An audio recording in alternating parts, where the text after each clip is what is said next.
ಇನ್ನು ಮಂಗಳೂರಿನ ಕೆತ್ತಿಕಲ್ ಗುಡ್ಡ ಕುಸಿತ ಆತಂಕ ಹಿನ್ನೆಲೆ ಅಪಾಯಕಾರಿ ಸ್ಥಳದಲ್ಲಿರುವಂತಹ 12 ಮನೆಗಳಿಗೆ ನೋಟಿಸ್ ಕೊಟ್ಟಿದ್ದಾರೆ. ಮನೆಯಿಂದ ಸುರಕ್ಷಿತ ಸ್ಥಳಕ್ಕೆ ತೆರಳುವಂತೆ ಸೂಚನೆ ನೀಡಲಾಗಿದೆ. ಮನೆ ಖಾಲಿ ಮಾಡಿಕೊಂಡು ತೆರಳಿದಂತಹ ಜನರು 2 ತಿಂಗಳ ಹಿಂದೆ ಕೆಲವರು ಮನೆ ಖರೀದಿ ಮಾಡಿದರಲ್ಲಿ ಗುಡ್ಡದ ಬಳಿ ಉಷಾ ಅನ್ನೋರು ಮನೆ ಖರೀದಿ ಮಾಡಿದ್ರು. ಆದರೆ ಈಗ ಮಹಾನಗರ ಪಾಲಿಕೆಯಿಂದ ಅವರಿಗೆ ನೋಟಿಸ್ ಬಂದಿದೆ, ಮನೆ ಖಾಲಿ ಮಾಡಿ ಅಂತ. ಸೊ ಅಶೋಕ್ ಈ ಬಗ್ಗೆ ಮಾತನಾಡ್ತಿದ್ದಾರೆ, ಬನ್ನಿ ನೋಡೋಣ. ಬಹಳಷ್ಟು ಅಪಾಯಕಾರಿಯಾಗಿರುವ ಮಂಗಳೂರಿನ ಕೆತ್ತಿಕಲ್ ಗುಡ್ಡ ಯಾವಾಗ ಕುಸಿಯುತ್ತೆ ಅನ್ನುವಂಥ ಆತಂಕ ಎಲ್ರಿಗೂ ಕೂಡ ಇದೆ. ಗುಡ್ಡದ ಮೇಲ್ಭಾಗದಲ್ಲಿ ಸಾಕಷ್ಟು ಮನೆಗಳು ಕೂಡ ಇದೆ. ಹೀಗಾಗಿ ಅಪಾಯಕಾರಿ ಸ್ಥಿತಿಯಲ್ಲಿರ್ತಕ್ಕಂಥ ಸುಮಾರು 12 ಮನೆಯಲ್ಲಿದ್ದಂಥವ್ರನ್ನ ಈಗ ಬೇರೆ ಕಡೆಗೆ ಸ್ಥಳಾಂತರ ಮಾಡಲಾಗಿದೆ. ನೀವು ಗಮನಿಸ್ಬೋದು, ಈ ಭಾಗದಲ್ಲಿ ಸಾಕಷ್ಟು ಮನೆಗಳಿದೆ. ಅಂದರೆ ಕೆಳಗಡೆ ಕೆತ್ತಿಕಲ್ ಗುಡ್ಡ ಇದ್ದರೆ ಅದರ ಮೇಲ್ಭಾಗದಲ್ಲಿ ಸಾಕಷ್ಟು ಮನೆಗಳಿದೆ. ಇಲ್ಲಿ ಈಗ ಸದ್ಯ ಅಪಾಯಕಾರಿಯಾಗಿ ಸ್ಥಿತಿಯಲ್ಲಿರ್ತಕ್ಕಂಥ ಸುಮಾರು 12 ಮನೆಗಳಲ್ಲಿದ್ದಂಥವ್ರನ್ನು ಈಗಾಗಲೇ ಜಿಲ್ಲಾಡಳಿತ ಬೇರೆ ಕಡೆಗೆ ಅಂದರೆ ಸುರಕ್ಷಿತ ಸ್ಥಳಕ್ಕೆ ಸ್ಥಳಾಂತರವನ್ನು ಮಾಡಿದ್ದಾರೆ. ಕಳೆದ ಸಾಕಷ್ಟು ವರ್ಷಗಳಿಂದ ಇಲ್ಲಿ ನೆಲೆಯನ್ನು ಕಂಡುಕೊಂಡಿದ್ರು. ಆದರೆ ಇದೀಗ ಅವೈಜ್ಞಾನಿಕವಾಗಿ ಮಾಡಿರ್ತಕ್ಕಂಥ ಕಾಮಗಾರಿ, ಇದರ ಜೊತೆಗೆ ಕೆಲವೊಂದಿಷ್ಟು ಜನ ಸ್ವಯಂ ಘೋಷಿತ ಮಾಡಿರ್ತಕ್ಕಂಥ ಅಪರಾಧದಿಂದಾಗಿ ಈ ರೀತಿಯಾದ ಪರಿಸ್ಥಿತಿಯಲ್ಲಿ ನಿರ್ಮಾಣ ಆಗಿರುವಂಥದ್ದು. ಇನ್ನು ಈ ವಿಚಾರದ ಕುರಿತಂತೆ ಇಲ್ಲಿನ ಜನರು ಇದ್ದಾರೆ, ಅವ್ರು ಏನು ಹೇಳ್ತಾರೆ ಕೇಳೋಣ, ಅವ್ರನ್ನ ಮಾತಾಡಿಸ್ತೇನೆ. ಸರ್, ಈ ಕೆತ್ತಿಕಲ್ ಗುಡ್ಡ ಇಲ್ಲಿ ನೀವು ಗುಡ್ಡದ ಮೇಲ್ಭಾಗದಲ್ಲಿ ಎಷ್ಟು ವರ್ಷದಿಂದ ಇಲ್ಲಿ ನೆಲೆಸಿದ್ರಿ, ಮತ್ತು ಹೀಗಾಗೋದಕ್ಕೆ ಏನು ಕಾರಣ ಅಂತೇಳಿ? ಈಗ ಅಲ್ಲಿ ರೋಡ್ ಮಾಡ್ತಿದ್ದಾರೆ. ಆ ರೋಡ್ ಮಾಡುವಾಗ ಅದಕ್ಕೊಂದು ಸ್ಟೆಪ್ ಬೈ ಸ್ಟೆಪ್ ಏನು ಮಾಡಲಿಲ್ಲ, ಸೀದಾ ಬರೆಯನ್ನು ತೆಗೆದಿದ್ದಾರೆ. ಆಗ ಈ ಮಳೆಗಾಲದಲ್ಲಿ ಮರಗಳು ಮತ್ತು ಇದು ಜರಿತಾ ಉಂಟು.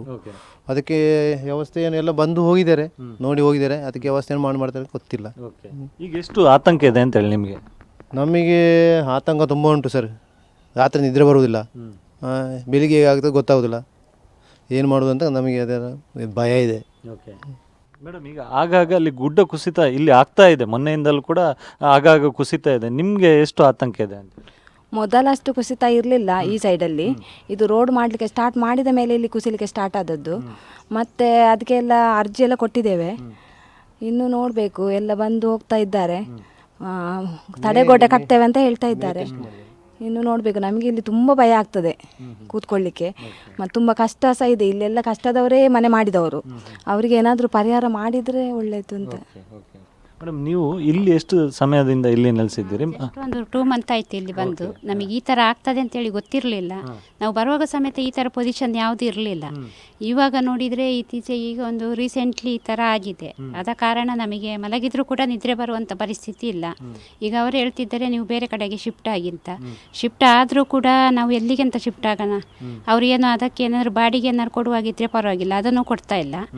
ನೀವು ಶಿಫ್ಟ್ ಆಗಿ ಮೊದಲು ನಿಮ್ಮ ಜೀವ ಮುಖ್ಯ ಅಲ್ಲ ಅಂತ ಹೇಳ್ತಾ ಇದ್ದಾರೆ. ಅದಕ್ಕೋಸ್ಕರ ನಾವು ಆ ಕಡೆ ಫ್ಯಾಮಿಲಿಯವರ ಮನೆಯಲ್ಲಿ ಆ ಥರ ಇದು ಮಾಡ್ಕೊಂಡಿದ್ದೇವೆ. ನೀವು ಗಮನಿಸ್ಬೋದು, ಇಲ್ಲಿ ಈ ಉಷಾ ಎಂಬವರು 2 ತಿಂಗಳ ಹಿಂದಷ್ಟೇ ಈ ಒಂದು ಮನೆಯನ್ನು ಪರ್ಚೇಸ್ ಮಾಡಿದ್ದಾರೆ. ಆದರೆ ಆ ಟೈಮಲ್ಲಿ ಈ ರೀತಿಯಾದ ಪರಿಸ್ಥಿತಿ ಇರಲಿಲ್ಲ. ಯಾವಾಗ ಮಳೆ ವಿಪರೀತ ಆಯಿತು, ಇದರ ಜೊತೆಗೆ ಆ ಕೆಳಭಾಗದಲ್ಲಿ ಮಣ್ಣು ಕುಸಿತ ಆಗ್ತಾ ಹೋಯಿತು. ಹೀಗಾಗಿ ಈಗ ಈ ಮನೆಯವರಿಗೆ ಸಾಕಷ್ಟು ಆತಂಕ ಇರುವಂಥದ್ದು. ಸದ್ಯ 12 ಮನೆಗಳಿಗೆ ಜಿಲ್ಲಾಡಳಿತ ನೋಟಿಸನ್ನು ನೀಡಿದೆ, ತಾವು ಇಲ್ಲಿಂದ ಶಿಫ್ಟ್ ಆಗಬೇಕು ಎನ್ನುವಂಥದ್ದು. ಆದರೆ ಇವರೆಲ್ಲ ಎಲ್ಲಿಗೆ ಹೋಗಬೇಕು ಎನ್ನುವಂಥದ್ದು ಇನ್ನೂ ಕೂಡ ಇವರಿಗೆ ಗೊತ್ತಿಲ್ಲ. ಯಾಕಂತ ಹೇಳಿದ್ರೆ ಕಷ್ಟಪಟ್ಟುಕೊಂಡು ಮನೆಯನ್ನು ಪರ್ಚೇಸ್ ಮಾಡಿರ್ತಾರೆ. ಆದರೆ ಈ ರೀತಿ ಆಗುತ್ತೆ ಅನ್ನುವಂಥದ್ದು ಅವರಿಗೆ ಯಾರಿಗೂ ಕೂಡ ಗೊತ್ತಿಲ್ಲ. ಸದ್ಯ ಈಗ ಅಪಾಯದ ಸ್ಥಿತಿಯಲ್ಲಿ 12ಕ್ಕೂ ಹೆಚ್ಚು ಮನೆಗಳಿದೆ. ಯಾವಾಗ ಗುಡ್ಡ ಕುಸಿತ ಆಗುತ್ತೆ ಅನ್ನುವಂಥದ್ದು ಕೂಡ ಗೊತ್ತಿಲ್ಲ. ಆ ವಯನಾಡು ದುರಂತ ಆದ ಬಳಿಕ ಇಲ್ಲಿನ ಜನರಿಗೂ ಕೂಡ ಸಾಕಷ್ಟು ಆತಂಕ ಇದೆ. ಅಲ್ಲಿ ಪ್ರಕೃತಿಯ ವಿಕೋಪದಿಂದ ಹಾನಿಯಾದರೆ ಇಲ್ಲಿ ಮಾನವನೇ ಮಾಡಿರ್ತಕ್ಕಂಥ ಕೆಲವೊಂದಿಷ್ಟು ಸ್ವಯಂ ಘೋಷಿತ ಅಪರಾಧದಿಂದ ಈ ರೀತಿಯಾದ ಪರಿಸ್ಥಿತಿ ನಿರ್ಮಾಣ ಆಗಿರುವಂಥದ್ದು. ಕ್ಯಾಮ್ರಾ ಪರ್ಸನ್ ವಿಲ್ಫ್ರೆಡ್ ಜೊತೆ ಅಶೋಕ್, TV9 ಮಂಗಳೂರು.